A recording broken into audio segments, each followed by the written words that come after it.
Hello, everyone. Welcome. This is our third session already of our first Wine Media Virtual Summit. My name is Sarah Wollner, and I work for Zephyr Conferences, who puts on the Wine Media Conference. A little bit about Zephyr. There are 4 of us in the office, but we put on 5 conferences in the food, wine, and beer industry.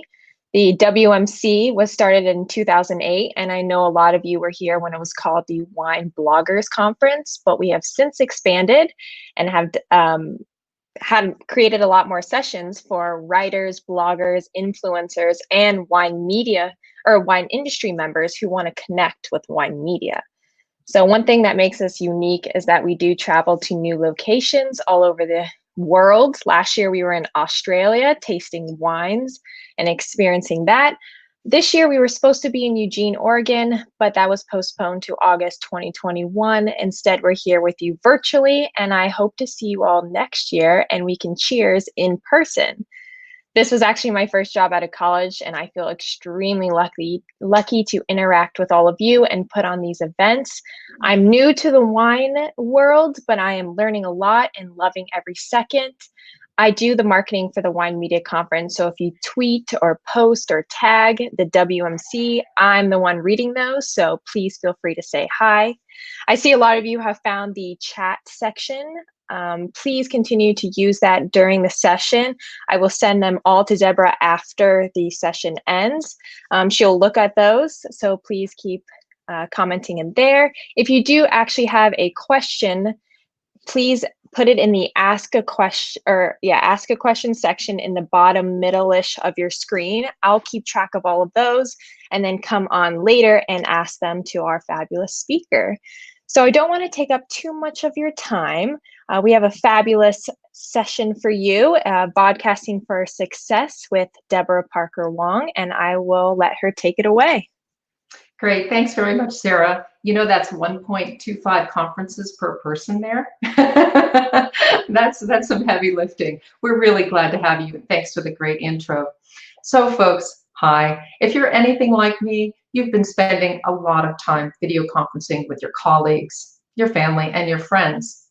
And by now, you're getting a lot more comfortable with the platforms that we've all been using.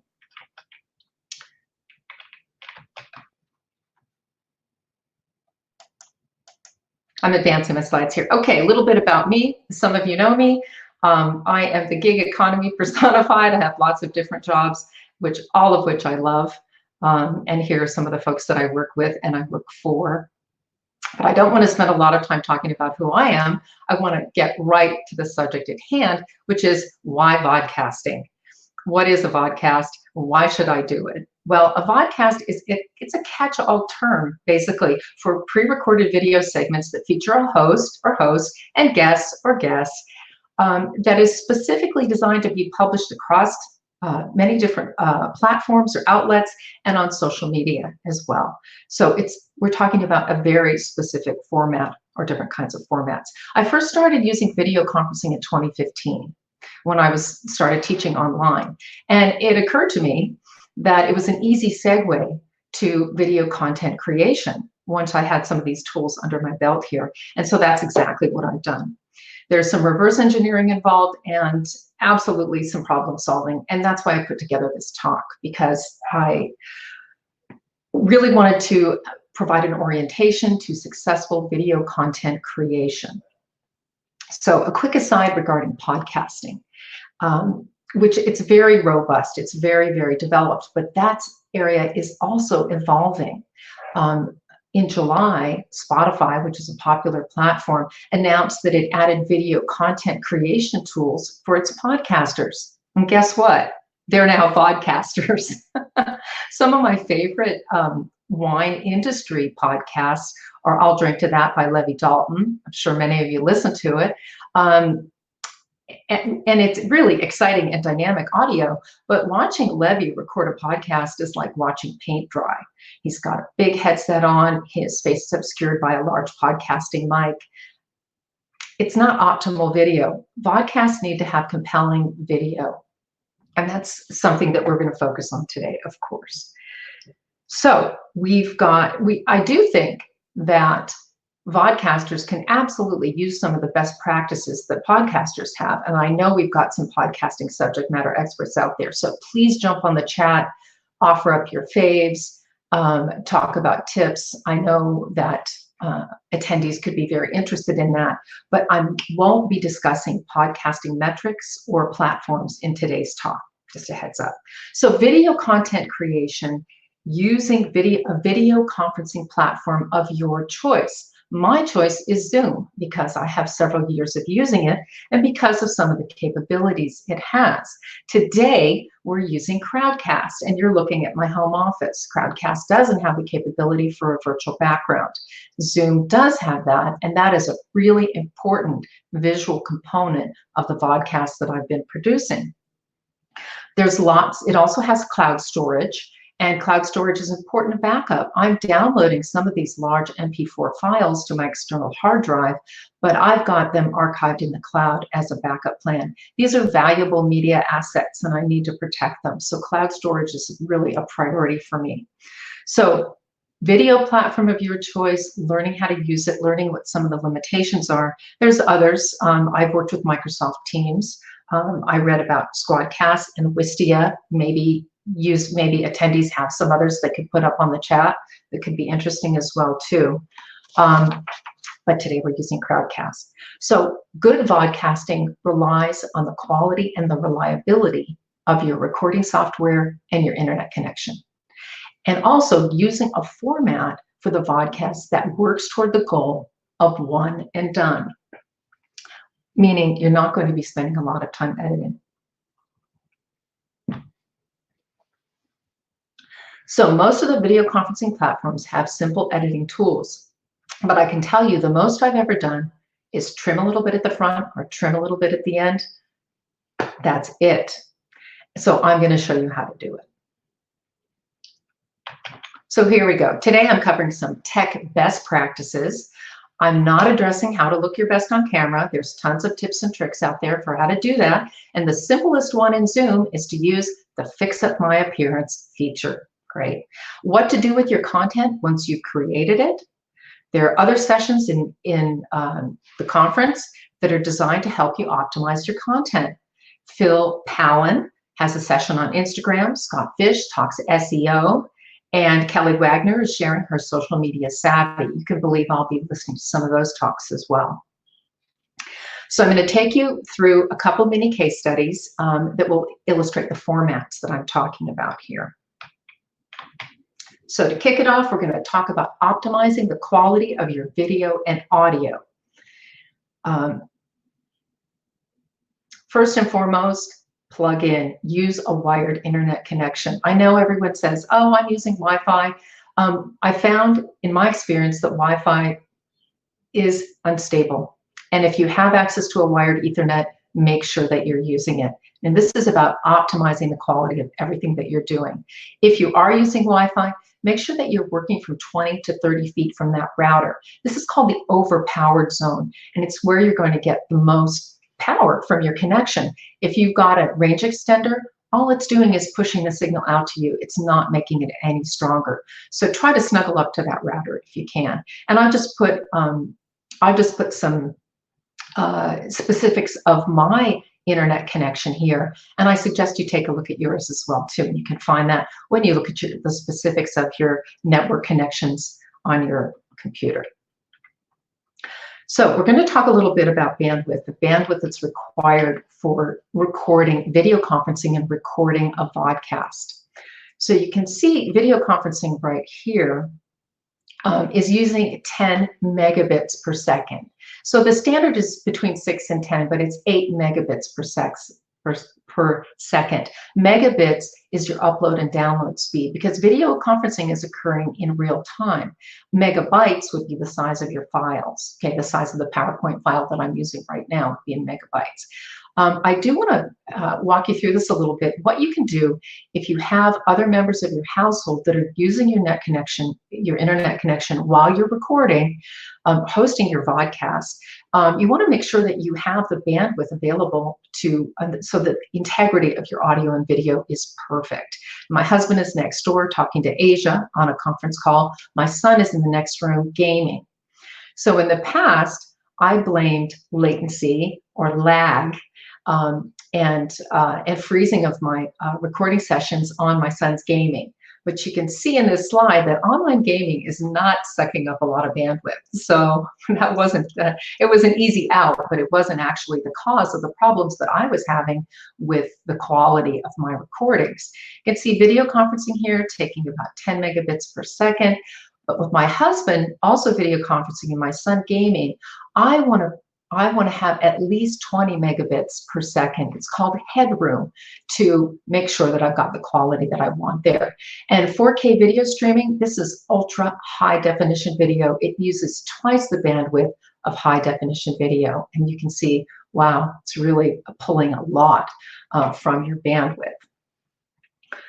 So we'll toggle back for 1 second here. You can see, wow, I've got lots of room. I've got lots of power. But I've still encountered problems. And so we can troubleshoot some of that. So it doesn't look like it's my internet connection that's giving me issues with quality when it comes to recording my podcasts. So you can summarize the demand that's being made on your connection and make adjustments as needed. Great. So housekeeping before recording.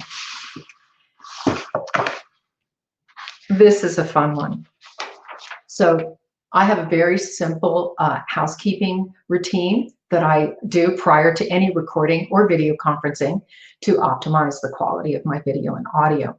Obviously, I've got PowerPoint running to share these slides with you. And PowerPoint presentations can be very large, particularly a lot of the wine presentations I have for WSET or something like that. If your PowerPoint presentations are slow or laggy, try using a PDF that's displayed correctly. And those are smaller file sizes and that can help. Also found that when you have your browser open, that if you have lots of tabs on your browser, you definitely want to shut that down. You want to close all your browser tabs, and you want to close any applications that are running in the background. And that's kind of sneaky, depending on whether you're using a PC or a Mac, how to know what's actually running in the background. I can see on my PC, the apps are highlighted in the toolbar that are running in the background. So I make sure everything is shut down, and I'm absolutely plugged in. I'm plugged in all the time. I don't rely on battery power for anything, because low battery power is going to cause performance problems. You know, typically when your battery power starts to get low, your laptop is going to prioritize things like processing speed and your screen brightness, and just so it works efficiently as possible. And it's not going to power your webcam or your LED lights or your hub or whatever else has to be powered. And we're going to be talking about that as well too. In any case, your performance is going to take a huge hit, the performance of your CPU and your PC. So, you know, audio and video conferencing and recording software requires a lot of processing power from your computer. And like I said, it has to encode and upload audio and video to the service that you're using in real time. And in general, it's not a light task for your computer. Now, I haven't posted the specifics of my CPU. I'm using an Intel processor. I have a very humble little HP ThinkPad computer that I absolutely love. It's got 4 gigabits of memory. It's working on, it's a 64-bit operating system, and it's working on 9 gigahertz, about 2.2 clock time in gigahertz for my computer. So very, very medium speed computer. And most of us are using older computers. My HP is a couple years old now. It's still doing the job just fine. You don't need to rush out and buy a new computer, but it really helps if you know what you've got in the box, right? What you're working with, what power you're working with. Okay. Probably the biggest and most important thing I did to ensure the quality of my podcast is to use an externally powered USB hub. This little device has changed everything. Now, prior to using this hub, I had a very unstable system, which I blamed on my son's gaming, which was not true. But now my setup is far more stable, and the computer is really freed up to do its task and to process the video conferencing and the recording that I need done. I told you a little bit about the computer I'm using, and here's a list of all the things that are plugged in to my externally powered USB hub. And that's a lot of things. And they're all plugged in right now. So it's great. I have no worries at all about my system stability because I solved that problem with the USB hub. Again, these are very simple, basic tips that will get you started using a lot of the equipment that you already have on hand. $30 for a USB hub solved all my stability problems. No one told me that. I figured it out. So my webcam and my microphone quality. This is very interesting and a priority for me. 80% of US households have a high definition television set. Consumers are definitely used to looking at high definition video images, right? So poor quality video is something they're not going to tolerate unless you have to, right? Unless you're getting paid to tolerate poor quality video, you're probably not really going to do it for entertainment or even education for that matter. I know my students will give me feedback right away if my video and audio is not up to par, right? That's the first thing I'll hear, right? So what did I choose? I specifically chose a high definition camera. I went with a Logitech camera. I chose the C920 model. I've done a slide that lists all the resources that the hardware resources that I mentioned in this talk at the end of the deck. So there's even some links to the equipment as well too there you can use. So why did I choose the Logitech? Well, my Logitech, the price if you buy it from Logitech itself ranges from $80 to $150 if you buy it from Amazon. That's a big price difference there. But I did notice that the camera is on back order from Logitech, but it's available on Amazon for $150. So HD camera, the finest feature of this camera is the dual microphones. Gives you stereo sound. I'm not using the microphone, the dual microphones on my webcam today. I'm using the mic that's here on my earbuds because that's the preference for this talk. But the audio quality of the Logitech camera is absolutely sufficient. The problem with inexpensive desktop mics is that you have to be right on them. They have to be right in front of your face to get the perfect sound quality. Well, we're vodcasting. This is video. We don't want technology interfering with the image, right? So we don't want a big desktop mic. We want to find solutions to that that work well. And certainly earbuds with a little mic. I use those if I have a lot of background noise, the neighbors are constructing, or I have a very busy household, and that works well to eliminate background noise. But typically I'll be using the audio on my camera, right? And making sure that that camera is powered correctly has been absolutely key, because that's where I've had issues with audio, is when the computer could not power all the devices and all the demands that were being made on it. My humble little hardworking computer. So here I've also shown you a Jabra speaker. This is a desktop speaker. I actually have one, but I don't use it. But I'm showing it to you because I've got a case study for wine.com where they've chosen to use a Jabra speaker. So that's also another option as well too. Okay, so the HD camera, there's a few caveats with HD, right? And the HD is using the international standard format for digital television, and that means that it's a big screen. The aspect ratio here is 16:9, and that gives me a lot of room. If I want to have two hosts, I've got plenty of room in my frame for two people to get on the bench and host a podcast. I also have lots of elbow room, lots of background space because of the HD aspect.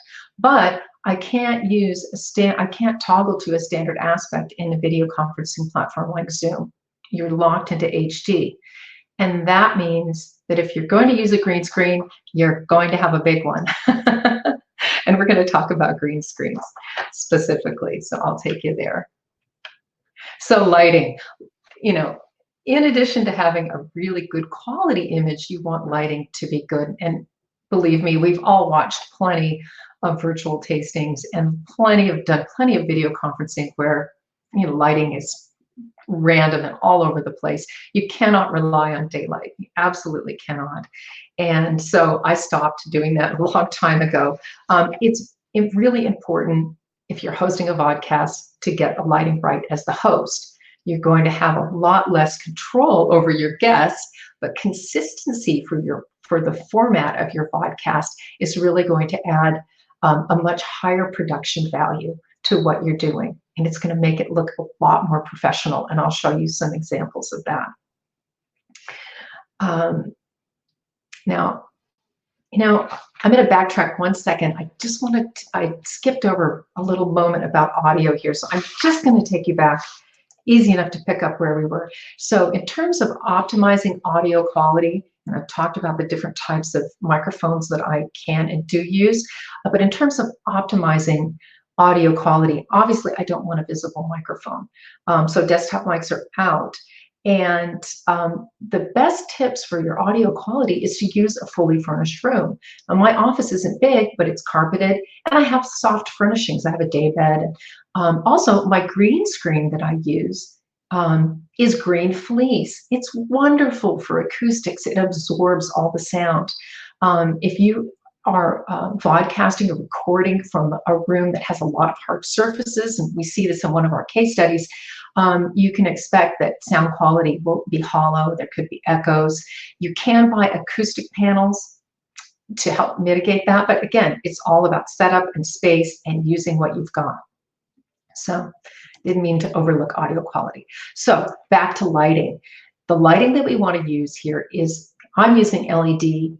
It's power efficient, it's energy efficient, and you want to use bright white or warm white LED lights. And these are from 3,000 to 3,400 kilowatt lights. So when you're shopping for lights, make sure that you're zeroing in on warm LEDs. The daylight here, and I'll show you a slide with the daylight, 5,000 to 5,600 K is really ideal for high use areas like kitchens and bathrooms and whatnot, but it's not going to make you look good on camera. Now, the lights that I'm using, which are specified in this talk, I can adjust them. I can turn them up, I can turn them down. There's also different filters I can use.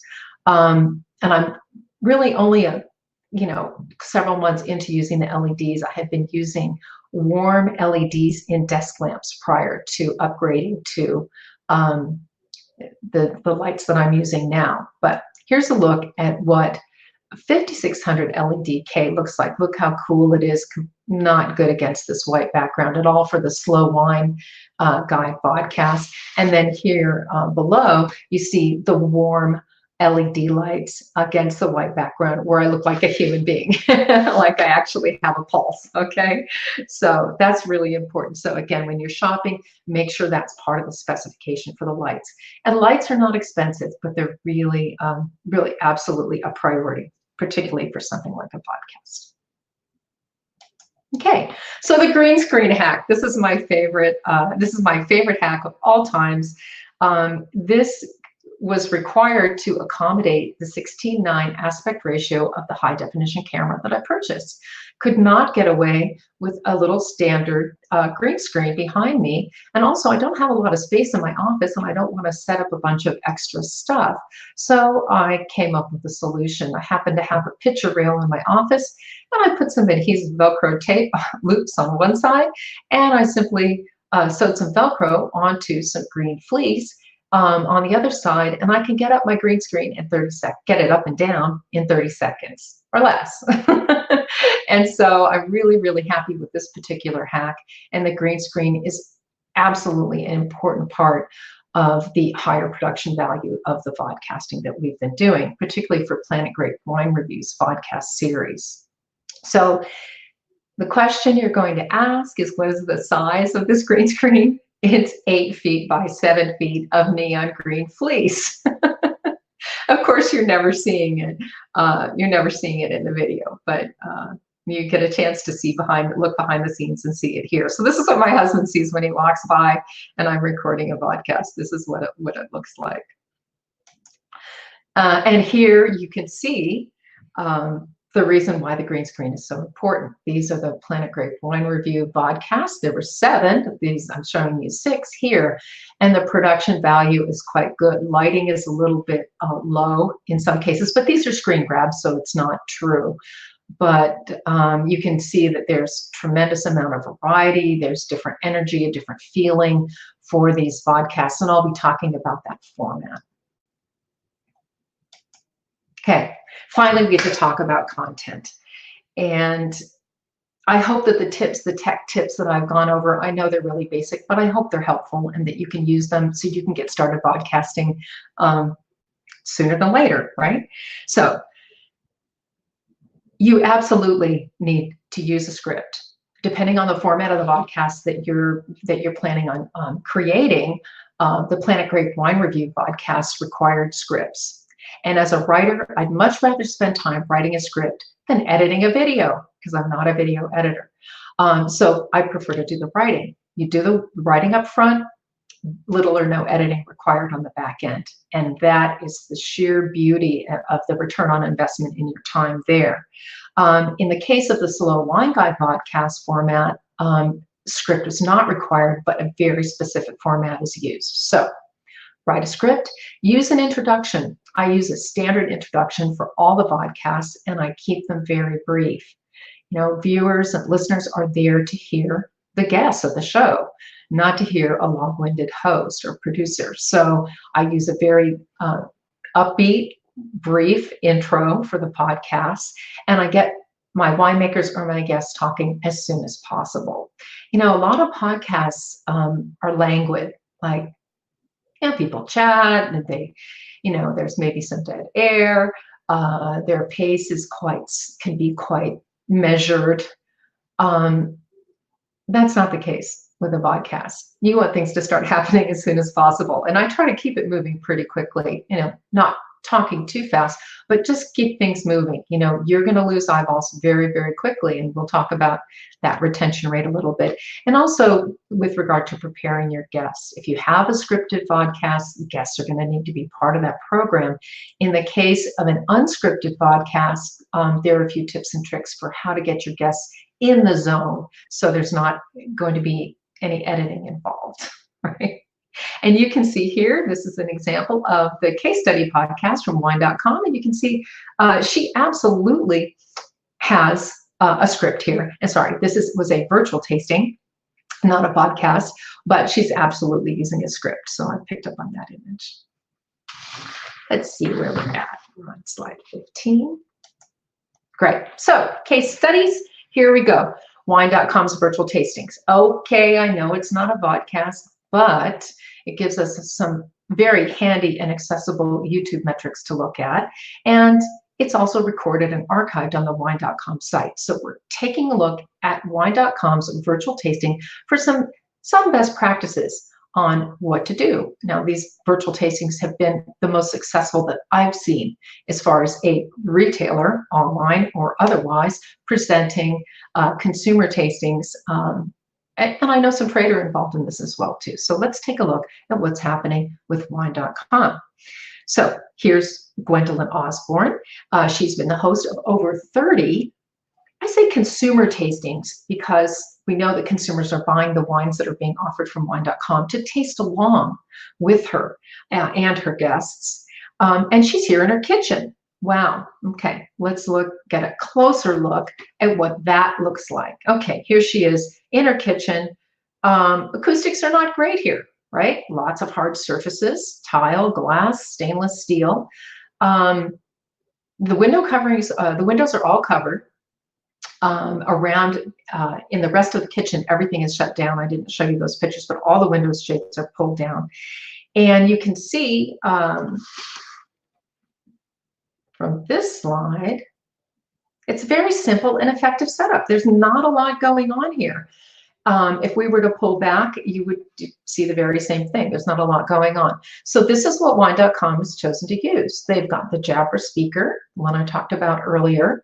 Okay. $149, right? No visible microphone. Their Logitech camera, it's very interesting. They have a Logitech C950, right? I'm using a 920, they're using a 950. The 950 has a speakerphone. Okay, so it has an extra feature. It's a little bit more, actually a lot more, but I don't need a speakerphone. And she's not using a speakerphone, she's using the Jabra. She's got some LED lights, the very similar ones to the ones I'm using. And I find that they're very cool. When you look at her images here, it looks very cool. The lighting is very cool. So she may be using films to warm it up a little bit. We don't exactly know, but really bear in mind that warm, bright LED light that's going to make you look like a human being, right?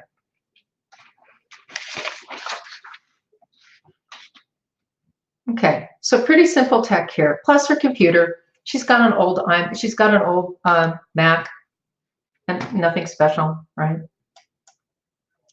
I didn't ask her about an externally powered USB hub, but there's the basics. So here is their top performing recorded virtual tasting. It's the Hampton Water Rosé tasting with John Bon Jovi and son. It had 5,000 about YouTube views. Okay, so we know people were watching during the tasting, but they also watched it after the fact as well too. If you've got a celebrity like John Bon Jovi, of course you can expect more eyeballs and more attention. Of course, Wine.com promoted this as well too. We don't have all the analytics behind the segment, but we know that the retention during the recording, the live recording, was very high because consumers are tasting along. But the segment attracted a lot of eyeballs after it was archived and posted to their site as well too. You can see those analytics. So maybe we could say that, you know, it'd be great if you had someone famous on your podcast. Okay, a little bit of humor there. But she's done 30 of these. The one that was as close to something that I might be doing, a podcast for the wine industry or the hospitality industry, was a tasting with Frog's Leap, Gurgachill, and Tablas Creek, and it got 100 views. Okay, so this is clearly not podcasting, which gets millions and millions, podcasts get millions of downloads, right? So what you're doing with this content is very, very vertically focused, very highly specialized content. How you optimize it and promote it is going to be really key, but that's secondary to the creation, which is what we're doing today. So here you go. Here's a screen capture of what that tasting looked like. Now, clearly, our host, Gwendolyn Osborne, is using some of the best practices we've been talking about, not so much for her guests, right? So the quality of this video is not what I would recommend for a vodcast. You know, you have to have more control over the quality of your guest lighting and their connection as well too. There were some connection problems with this video. So, you know, if you're famous, you can get people to watch bad video. Bad quality video. Okay, now we're going to go into the two vodcast formats that I've been using and I've been developing, and that I would hope to offer as a model and a template for you as well too. So the Slow Wine Guide podcast. You know, I'm going to talk about what it is, why I'm doing it, how I'm doing it, and how it might work for you. So we've got 15 to 30-minute virtual visits with winemakers that are describing 3 wines that are being listed in the 2021 guide. Yeah, the guide that's being published in January, right? So we did this because we couldn't make winery visits this year. It was a really ideal way to help promote the wineries that are participating in the guide, and it was the creation of a valuable media asset that's being used both now and through 2021. So we'll definitely be used next year as well too to promote those wineries and to promote the Slow Wine Guide tour and all of the things that are occurring around the publication of the new guide. So how did I do it? Well, how did I avoid having to edit these podcasts? Well, that is really where the return on investment is. I use a very consistent format that included a brief introduction and a 10 to 15 to 20 minute typically recording. So what I would do is I schedule the visit and I get on with the winemaker and I do all the housekeeping with them up front. I do the virtual visit, do the audit, gather all the information that I need. They know exactly what to expect. They know that we're only going to be recording, talking about the 3 wines that they're presenting in the guide. So I'm recording the last 10 to 15 minutes of the half-hour or so meeting that I'm having with them. And they know it's going to be recorded. They've had a chance to talk and they're rehearsed a bit. I've had no need to edit anything anyone said. And they're doing all the talking. I, as the host, am simply, segueing them from one wine to the next or occasionally asking a question, but it's not about me. It's about my guests for sure. And so this absolutely consistent format has saved me so much time and effort. And again, I cannot reiterate how valuable these segments are as media assets for the Slow Wine Guide crew. And here's an example of what they look like. And you can see I'm as consistent as can be. I got the Zoom shirt on, got it on today. And you can see here's examples of different lighting and different different backgrounds that people are using. We've got Christopher Streeter here in Occidental right outside. We've got Matt Dees in his office. But again, as a host, looking very consistent, using the virtual background to have the winery name present there with the Slow Wine name, and to ensure that my audio quality is really, really good. So these have been really successful, and I can set up for them in 5 minutes now, and I can post them immediately to social media platforms and to YouTube. So there's absolutely no delay, which is great. Now let's look at Planet Grape Wine Reviews Vodcast series. This is a little different. There's a little more involved here. And these are 2 to 20-minute scripted segments that are recorded a couple at a time. And this was a way to, again, use resources wisely. Once you're set up and ready to go, you've got your segments planned, and you can just, like a daytime television series, just keep recording, keep recording your segments and knock out a couple at a time. Using the green screen turned out to be the single highest production value for these segments, and it really made a difference and attracted eyeballs. So let's see what else I did here. So why did we create this? Well, I worked with Catherine Fallis, Master Sommelier, because Catherine found that demand for video content for the hospitality industry was high. It was there. There wasn't a lot of video that's being produced for the hospitality industry, primarily the on-premise industry. And we've covered both food and wine topics. Our first one was Prosecco and domestic caviar. Amazing. Some timely seasonal topics that are very appealing. We did some olive oil. We've done several things. One focused on Pinot Noir, one focused on winter whites, and you can find those on YouTube. The segments are very tightly scripted, and that does sometimes require a couple takes. When you have a script, you can find that you do a couple takes, but the thing is to do the takes and pick the best one and be done with it. The file sizes can be a little bit big. The longer you record, the bigger your file sizes are going to be. But what I found is that the Zoom recordings for both formats can be from 100 megabit to, pushing to 200 megabits, but they're absolutely manageable in terms of uploading to social media platforms like Facebook and getting directly onto YouTube. The file sizes haven't been a problem in terms of that immediate publication of that content, very immediate. And so what we found is that for this particular segment, which was a review of 6 wines from the Premier Napa Valley event earlier this year, I looked at the YouTube analytics for the segment and found that it got a total of about 140 views, which is, I know it sounds small, but it's actually a really good return on the investment that we put into it. And you can see here, we're definitely in what I would call newscaster mode. We definitely look like newscasters. Fred Swan and I are here talking about the wines, and we did use some PowerPoint slides, but it scored as more or many views, as many or more views as Wine.com's tasting with some of the industry's top wineries. So, I guess if you're going to compare metrics, that's about the best we could do here. But the Planet Grape Wine Review podcasts were very successful in terms of production value and the return on investment in the time that we spent working on them. So I'm trying to keep track of my time here, so I'm not going over. I know I've been moving pretty quickly, but I'm going to encourage you not only to vodcast, but to become an early adopter of a technology that of a scenario that I'm going to share with you right now.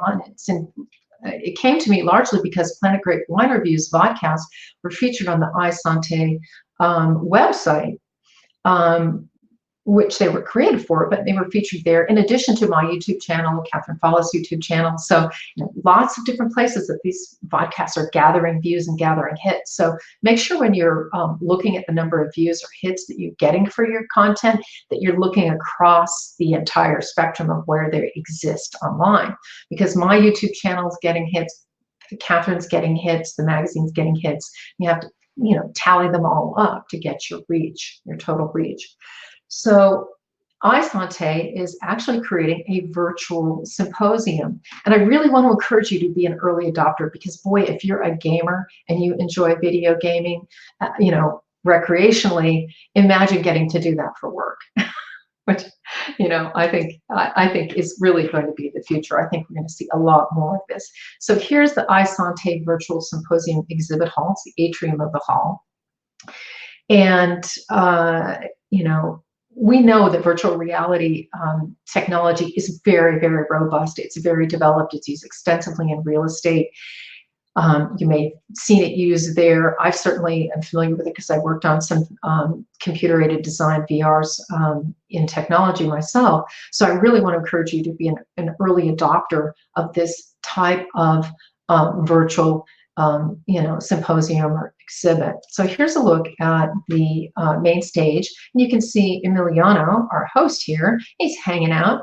And if you were here, your little avatar would be sitting on one of these benches, and you would be virtually watching a live stream presentation, or possibly a recorded presentation on the main screen in the virtual exhibit hall there. And you might also be interacting with an exhibitor. Here's Emiliano standing behind his exhibit booth. It's very, very basic, but you can see that you as a virtual attendee would come and talk to Emiliano and navigate the different booths.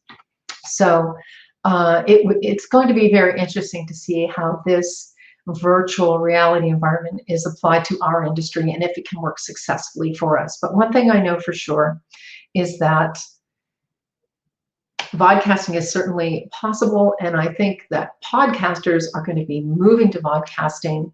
I think the writing is on the wall there. So I've given you two formats for different types of vodcasts that use relatively low-cost gear, that the gear performs well, and that require very little editing. And I really do think the sky is the limit in terms of what you can do with the content. And what I've recently done with the content, posted an RSS feed from my YouTube channel to my archive website, so people could actually very quickly see what I'm doing in terms of vodcasting. So integrating across the platforms where my content, both my writing and my video work, can be seen in one place at one time.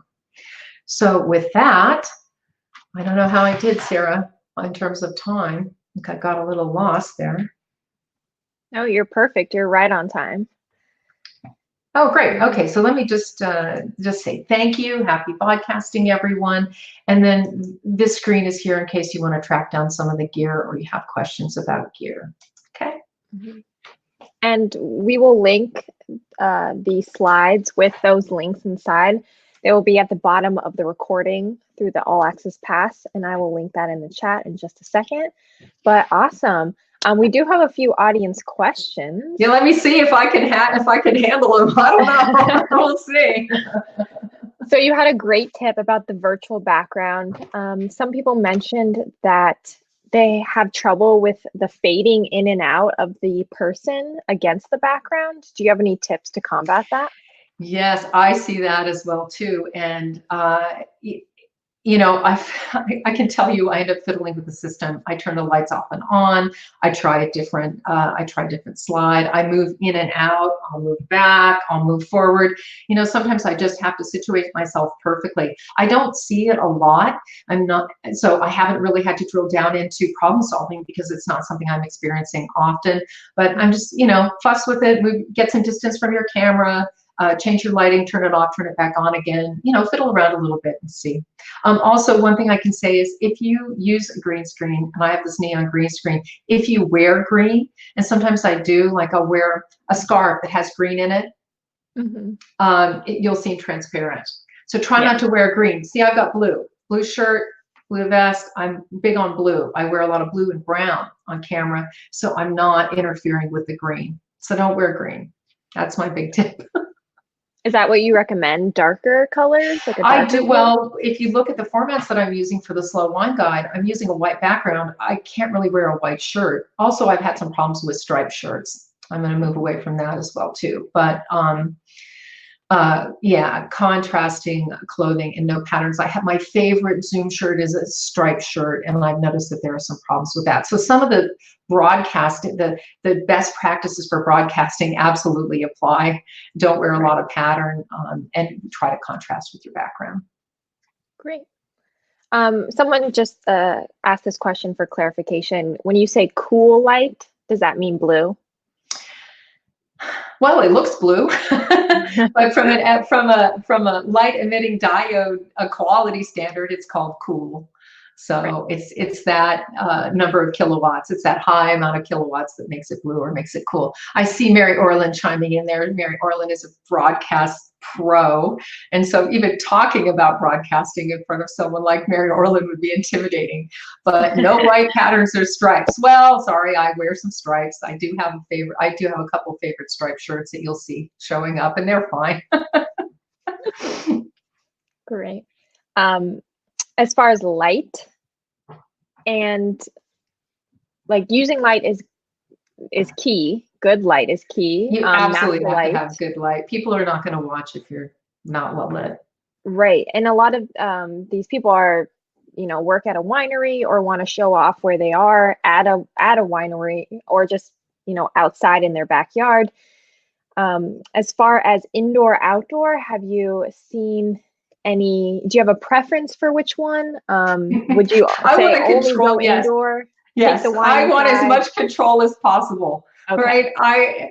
I want to control everything. And my office is basically a studio. My office is basically like a small studio. Outside is a lot more difficult, but believe me, I would drag my lights out there too. The lights are going with me wherever I go. Right? So you've got to have lighting. I'm not going to rely on daylight. I don't want to be in a situation where I'm trying to record something with optimal quality and relying on something like sunshine because it might be obscured, unfortunately, by clouds or smoke or whatever is happening out there, right?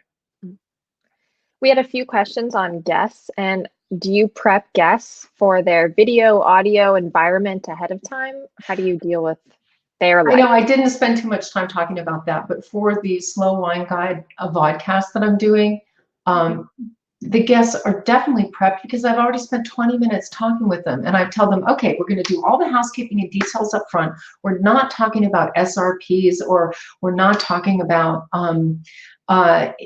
anything related to the backstory of the winery here. Typically, we're just going to talk about the production of the wines and the wines and the sensory of the wines. So they already know where the focus is. They're very well prepared, and by the time you're 20 minutes in, they're very comfortable. The winemakers are great at talking about what they do, and when you give them a little guidance, they're perfect. There's no problem at all.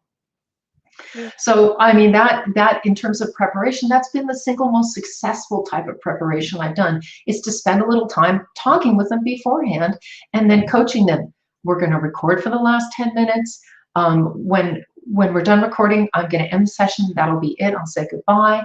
I'll circle back on email if we have any questions. They know exactly what to expect, and they can just be themselves. And I also tell them it's your show. They're here to listen to you.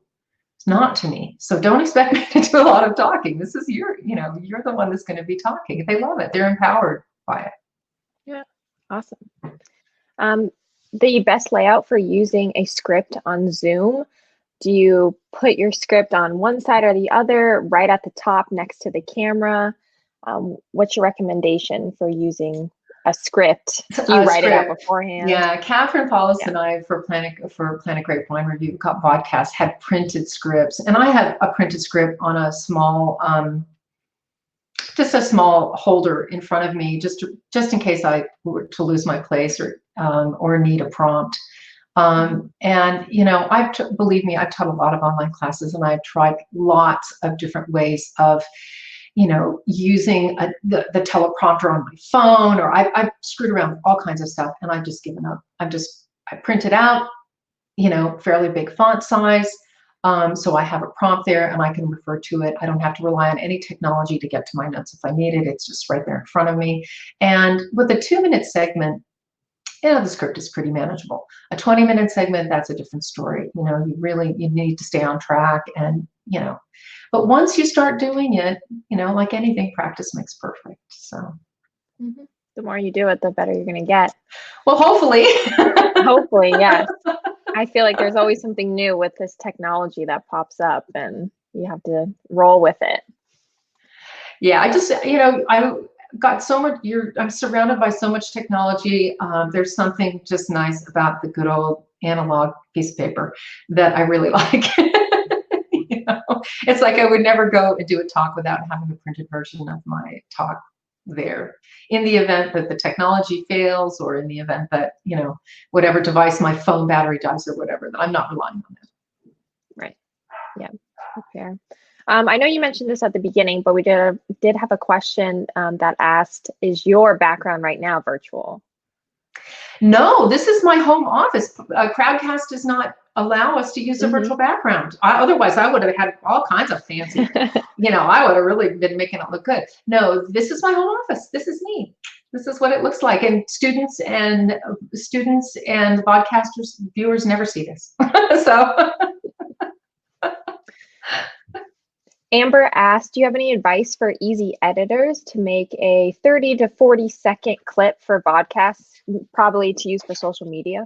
Yeah, I actually have a list of editing software. Now, someone like Mary Orland would be the person to really ask about this, but I've got Final Cut Pro, Adobe Premiere. I saw someone list in the chat listing one that they really liked. I don't know, go through the chat and really check. Again, what have I used? I have used the video trimmer that comes right with my, it comes installed on my computer, a little HP computer with a little video trimming app, as simple as possible. I have just avoided the edit. I have avoided editing, and I think that would be another great session to do, a follow-up session to how to get started vodcasting. And then if you realize you need to edit, what tools might be good for you. Might be good for you to use to do that. I've got Lightworks, HitFilm Express, Shotcut, Movie Maker Online, Adobe Premiere, Final Cut Pro. These are complicated video editing programs, folks. You're going to need to learn them.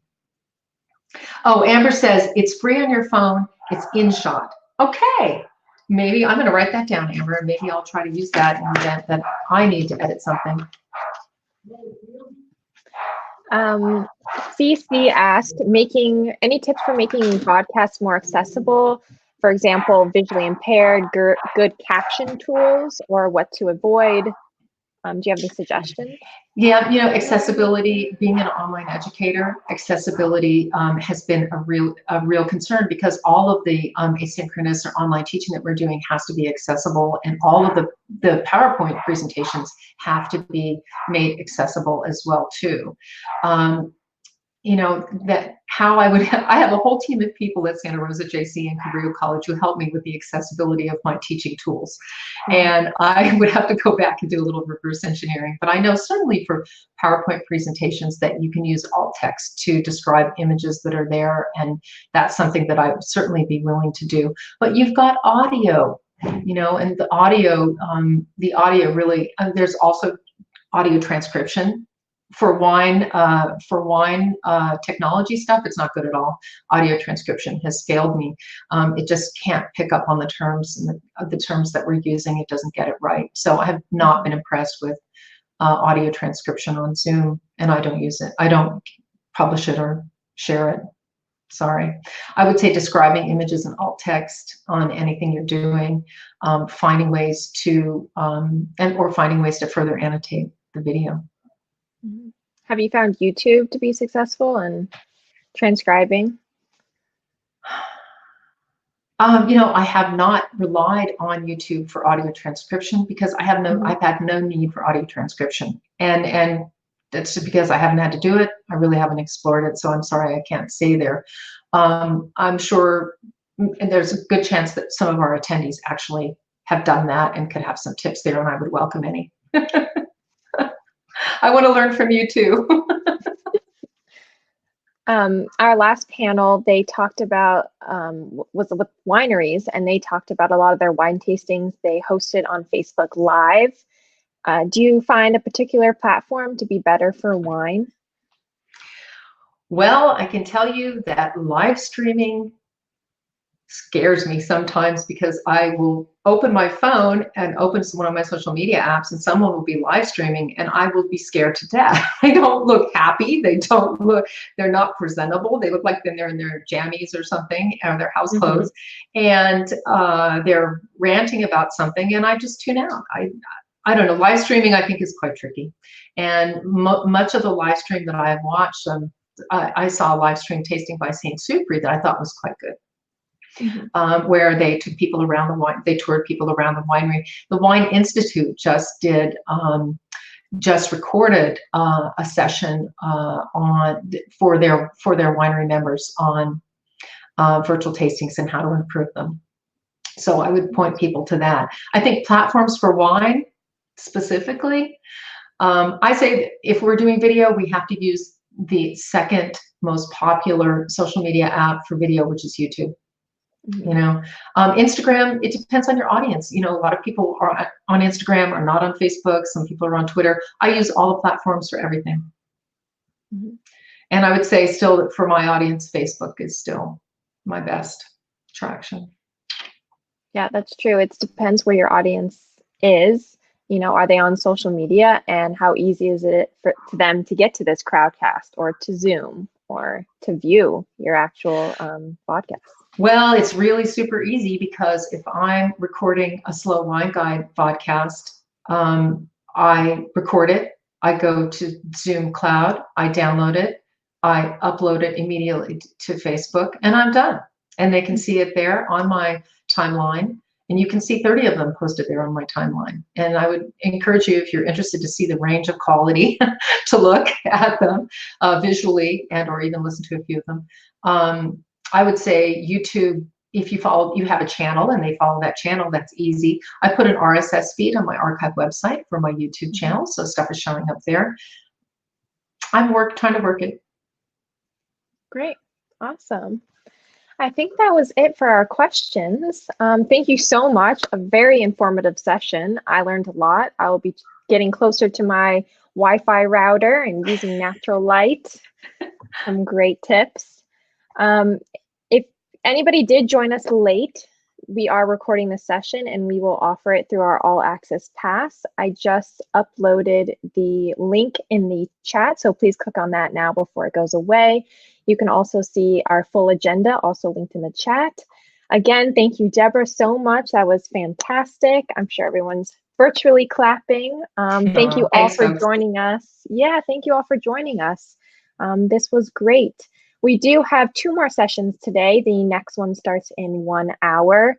That one, I'm just bringing up the time so I make sure everything's right. That one will be at 1 p.m. Pacific time, 4 Eastern time. That's reporting techniques for better wine writing.